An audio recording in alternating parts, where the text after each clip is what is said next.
Presiden Prabowo Subianto memberikan abolisi untuk mantan Menteri Perdagangan Tom Lembong serta amnesti untuk Sekjen PDP Hasto Kristianto pada Kamis kemarin. Pemerintah menyebut alasan utama kebijakan ini adalah upaya merajut persatuan nasional jelang Hari Kemerdekaan Republik Indonesia. Apakah kebijakan hukum ini mencerminkan proyeksi politik Presiden ke depan? Dan untuk menganalisanya sudah bersama kami dari luar studio Direktur Eksekutif Parameter Politik Indonesia, Adi Praetno. Selamat malam, Mas Adi. Selamat malam, Bram. Baik, Mas Adi. Jadi kalau kita lihat bagaimana ya, ketika kita tidak mengkaitkan putusan abolisi dan amnesti, tapi di sisi lain ada pertemuan pula Pak Dasko dengan Megawati yang kemudian menjadi simbol seakan-akan ada persatuan dua pihak, begitu Mas? Ya, saya kira sebenarnya secara prinsip pernyataan Menteri Hukum itu kan mengkonfirmasi. Ada alasan-alasan politis terkait dengan pemberian abolisi dan amnesti.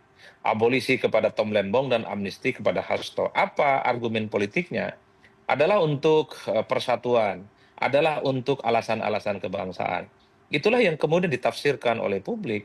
Pemberian abolisi ini tentu untuk membuat bagaimana ada jembatan komunikasi politik, ada harmoni dan rekonsiliasi politik. Terutama kepada pihak-pihak yang selama ini menjadi outsider, bukan menjadi bagian dari kekuasaan, dan kemudian bisa dirangkul dan bisa diajak kerjasama. Karena apapun judulnya, kalau kita melihat Tom Lembong, ini kan bagian dari salah satu faksi politik yang terkait dengan Pilpres 2024 yang lalu, yang memberikan dukungan secara total kepada Anies Baswedan. Begitupun dengan Hasto adalah faksi politik yang lain, di mana kerja politiknya memenangkan Ganjar Pranowo dan Mahfud MD. Dua figur ini harus diakui sampai detik ini masih menjadi bagian dari luar, dia outsider dan bukan menjadi koalisi pemerintah.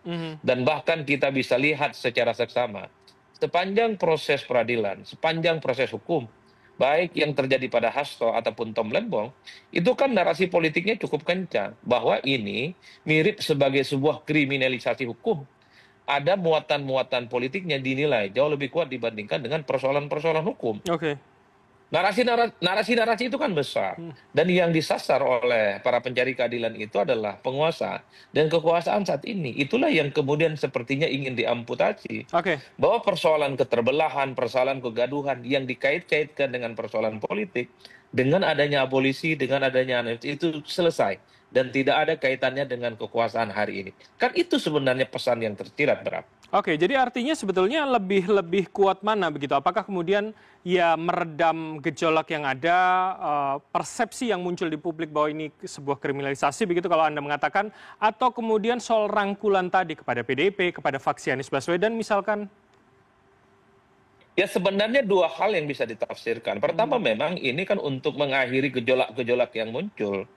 Karena sampai detik ini sebenarnya masih begitu banyak kan suara-suara yang muncul ke publik untuk terus mencari keadilan bagi Tom Lembong, untuk terus misalnya mencari keadilan bagi Hasto, dan bahkan mengkritik bagaimana putusan yang telah diberikan kepada dua figur ini, itu kan dianggap sebagai keputusan yang tidak rasional dan masuk akal.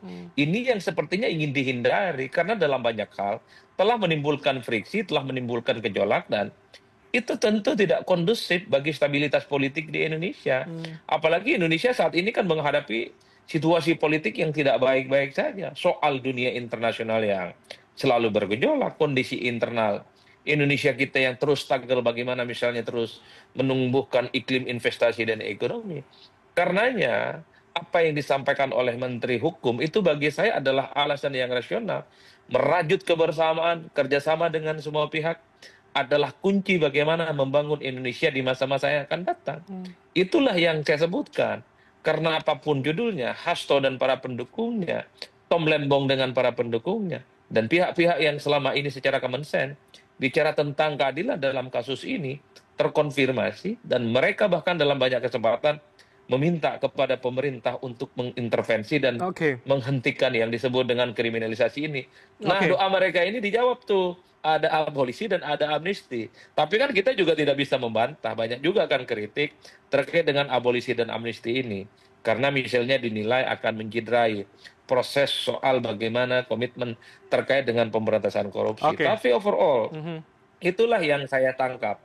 Bahwa soal kegaduhan, soal huru-hara, tentu dengan adanya amnesti dan abolisi ini menjadi hal-hal yang kemudian bisa dihindari. Tapi yang Oke, baik. kedua, Baik. banyak Mas banyak Adi. banyak juga yang sebenarnya melihat, Bram, ini semacam koreksi terkait dengan proses peradilan yang selama ini terjadi pada dua figur kunci ini. Makanya muncul kan belakangan ini untuk menelusuri soal adanya dugaan-dugaan pesanan ataupun kesalahan-kesalahan yang lainnya. Kan itu yang Oke, berkembang baik, per baik. hari ini. Oke, Mas Adi, saya ingin fokus pada proyeksi politiknya begitu. Bagaimana kemudian apa yang bisa Anda bayangkan ketika di satu sisi lain Ketum PDIP yang baru Megawati Soekarno Putri mengatakan kader PDIP diinstruksikan untuk mendukung pemerintahan sekarang, pemerintahan Presiden Prabowo Subianto. Publik menganggap ini adalah sebuah kesinambungan. Apakah kemudian dengan pemberian amnesti pada Sekjen PDIP ini akan juga mempertegas positioning PDIP kepada pemerintah hari ini begitu, Mas? Ya saya kira secara prinsip sebenarnya tanpa ada pernyataan dari Megawati Soekarno Putri yang menginstruksikan kepada kader dan pengurus PDIP untuk mendukung penuh program-program pemerintahan Prabowo hari ini.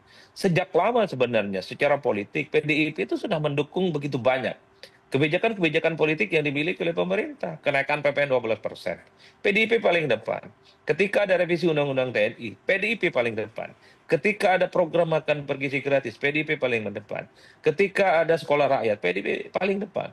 Artinya apa? Sesaat pernyataan PDIP setelah adanya amnesti kepada Hasto, itu kan mengkonfirmasi sekaligus mempertebal bagaimana sebenarnya posisi politik PDIP, yaitu mendukung secara total dan mendukung secara penuh pemerintahan Prabowo Subianto.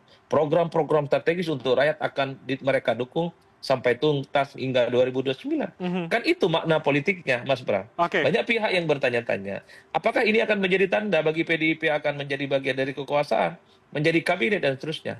Bagi saya sudah tidak penting lagi itu. Karena tanpa masuk dalam koalisi sekalipun, tanpa ada kader PDIP jadi menteri sekalipun, per hari ini PDIP menunjukkan komitmennya. Mereka loyal, mereka tegak lurus dan mendukung penuh apa yang terjadi pada pemerintahannya Pak Oke, Prabowo. jadi maksud Selesai bagi Anda saya amnesti konteksnya. ini cukup menjadi substitusi, tidak perlu ada kemudian masuk clear dalam kabinet, mendapatkan jatah menteri, begitu Mas Adi?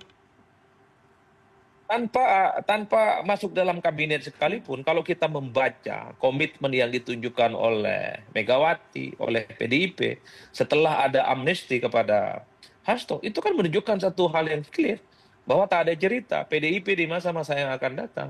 Mereka itu tidak bersama dengan pemerintah. Dukung gaspol, dukung total. Apapun kebijakan-kebijakan politik pemerintah yang dinilai itu memberikan efek positif kepada pemerintahan dan kepada rakyat secara signifikan. Mhm. Oleh karena itu, kalau saya membaca rata-rata secara umum, PDIP itu ingin kelihatan berada di luar, menjaga jarak dalangan kekuasaan, tidak menjadi bagian dari kubu pemerintah, tidak ada kader mereka yang jadi menteri, tapi dalam prakteknya mereka itu dukung total apapun yang akan diwujudkan oleh pemerintahan di masa-masa yang akan datang. Oke. Saya selalu mengatakan bahwa PDIP itu judulnya saja, luarnya merah, tapi dalamnya isi kepentingan politiknya itu tegak lurus bersama dengan Prabowo Subianto. Oke, Mas Adi, saya ingin melihat juga apakah kemudian ini semacam politik keberimbangan begitu yang ingin, oke, satu sisi kita melihat itu dirangkul oleh Pak Prabowo, tapi apa kemudian juga kemudian ingin menunjukkan bahwa siapapun bisa ada di dalam, ada di bawah komando Prabowo Subianto begitu?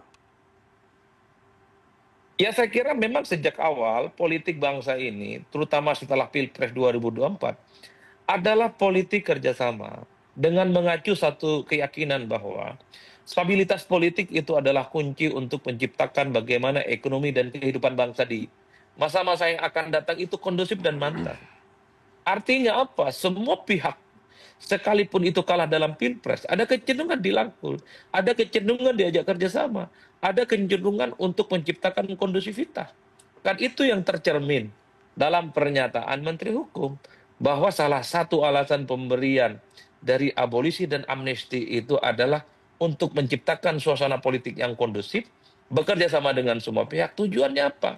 Menciptakan politik yang kondusif supaya ekonomi, investasi itu muncul secara signifikan. Artinya apa? Stabilitas itu adalah kunci. Kalau terus ada gonjang-ganjing, saya kira investasi, kekhawatiran investor dari luar, itu untuk datang ke Indonesia, itu menjadi sesuatu yang menjadi ancaman.